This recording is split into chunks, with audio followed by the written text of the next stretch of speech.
Hey guys, I wanted to give you some handy things to remember, think about before you start having questions because I know that I would have questions about this.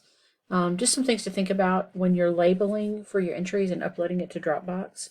For each entry, you're going to have at least one artifact. So if you look at how this one was set up, they did entry 1, artifact 1, all the way through all of their artifacts. It's easier for you to name it the entry number and then the artifact so that when you're ready to upload to TK20, you already have it set and ready to go. It's also helpful to include draft numbers. So when you do the first one, once you make an update, you can share it as draft 2. Those are just kind of some handy things to think about. You also have a cheat sheet that gives you page numbers. That's an easy thing for you to kind of reference real quick. And this takes you to that cheat sheet. For that cheat sheet, you don't see all of this in this screen that I have for you, but there's some additional information to think about as you go through here. Entry 1, no more than 10 pages. You can see how all of that works. You can go and reference that later on. I don't want to spend too much time on it right now. Then if we move to the next thing that I have for you, entry resources. For entry number 1, it's asking you about the cognitive and the affective domains.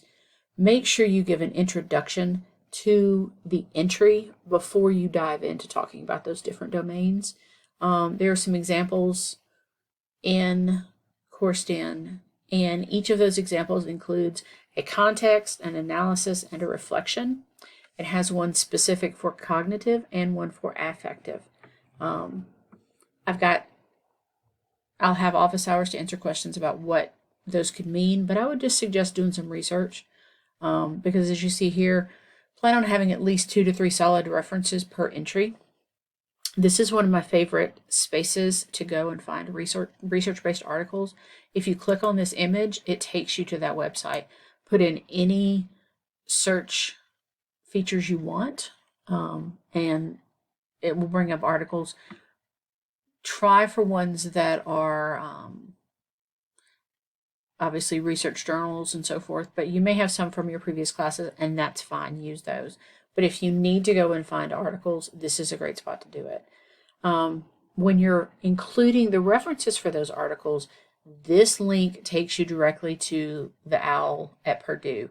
It's an online writing lab that walks you through how to make sure that your citations are APA formatted. One great thing about Google Scholar is if I take this to Google Scholar, and let's just pick this article right here.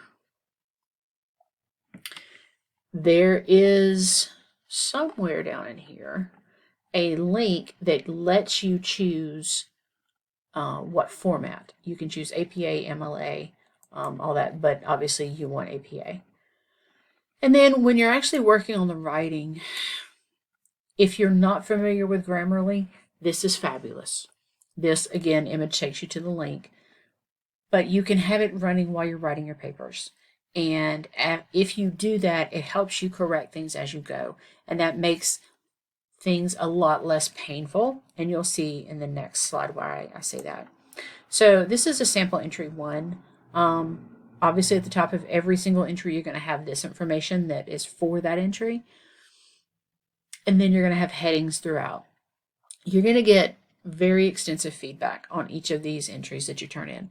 Probably more detailed on 1 through 3 than 4 and 5. But in this feedback, you see there's 2 different colors. This was what I gave first. And asking questions, encouraging her to think more.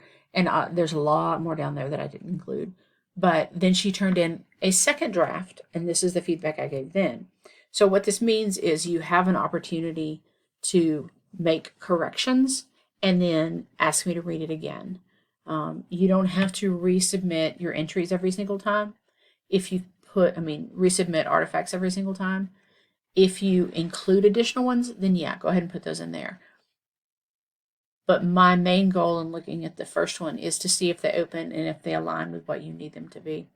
If you have questions on 2 through 5, I may do something similar to this for those, but this is just to get you started. So hope that helps.